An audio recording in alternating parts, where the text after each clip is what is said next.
د بسم الله الرحمن الرحیم یو طاقتوره وظیفه محترم او داسې پاورفل وظیفه ده چې ان شاء الله فورا به الله تعالی ستاسو حاجت پوره کوي، ستاسو پریشانی به ختموي.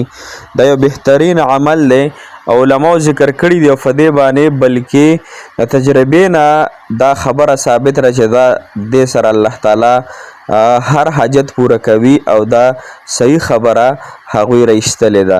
نو کوم انسان چې ان شاء الله د بسم الله الرحمن الرحیم دا وظیفه وکي نو الله جل شانه د انسان حاجت پوره کوي او ضرور به پوره کوي. ها بالکل آسان ختم دی ان شاء الله. په یوازې هم کولی شي، که په یوازې کې نو ټوټل د پې نیمه ګنټه وخت لګي، 13 منټه وخت پې لګي، او که بل چا سره شریکه کې نو بیا خو د پې 10-15 منټه لګي. خو به هر حال د هر انسان خپل خپل حاجات وي، نو په خپل ځان له وکړه ان شاء الله دا حاجت هم الله تعالی پوره کوي، دغه مشکل هم الله تعالی ضرور ختموي. د خپل برکت دی د بسم الله، د بسم الله خپل خاصیات دي. دا ډېر علماو او ډېرو صالحینو دا ذکر کړي دي. نو محترم مسلمانانو تجربې نه دا خبره صحیح راوتلې ده چې د بسم الله سره الله تعالی د انسان هر حاجت پوره کوي، مشکل اسانوي، پریشانی ختموي، او د نورو په زړونو کې هیبت، د نورو په زړونو کې روب، د نورو په زړونو کې محبت دا بستا الله جل شانه واچوي. هر انسان به د سره محبت کوي. نو دوه طریقې راته ښیم، اسانې بیهي څه پکې نشته دی. نو راځئ دا وظیفه را سره واورئ. السلام علیکم ورحمت الله وبرکاته. ډېر محترم او قابل قدر مسلمانان وروڼو خویندو، هغه مسافر کم چې بهر وطن کې ژوند کوي، امریکا کې دی، فرانس، دوبۍ، سعودي عرب، هر ملک کې دی زمونږ غږ اوري، خاص د الله تعالی د رضا دپاره اوري. مالک الله جل شانه دې د هغوی حاجتونه پوره کړي، رب کریم دې د هغوی ضرورت پوره کړي، رب کریم دې د هغوی تمام شرعي حاجتونه پوره کړي.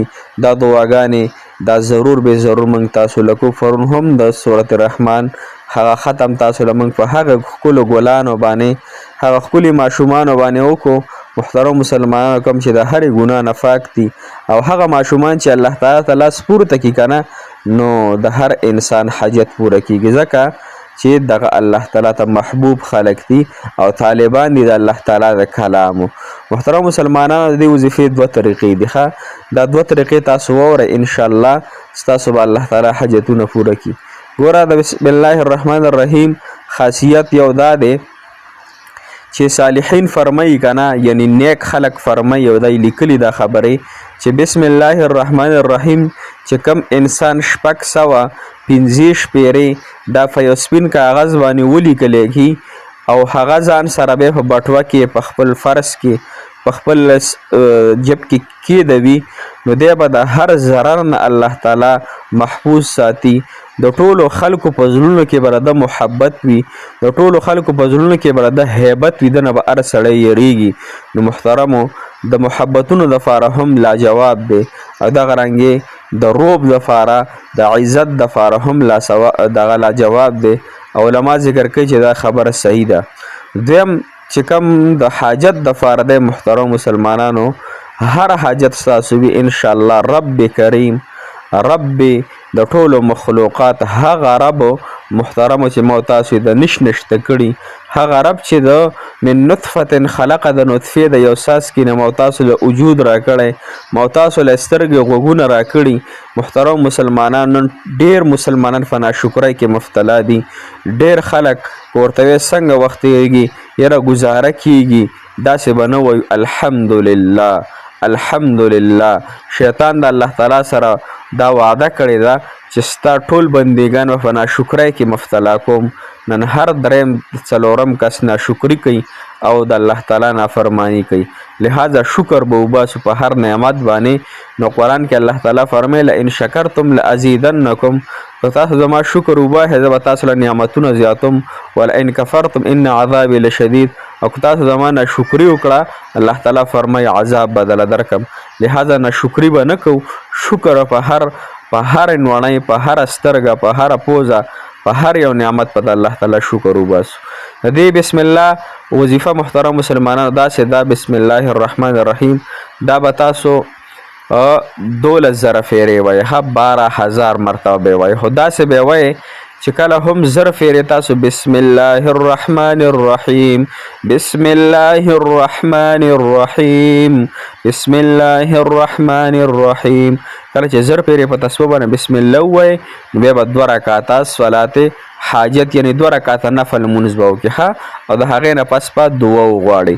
بیا به زر فیرې بسم الله الرحمن الرحیم زر فیرې به ووې، زر فیرو نه پس بیا ځان دپاره د خپل حاجت دپاره دعا وغواړئ. دا 2000 فیرې شي.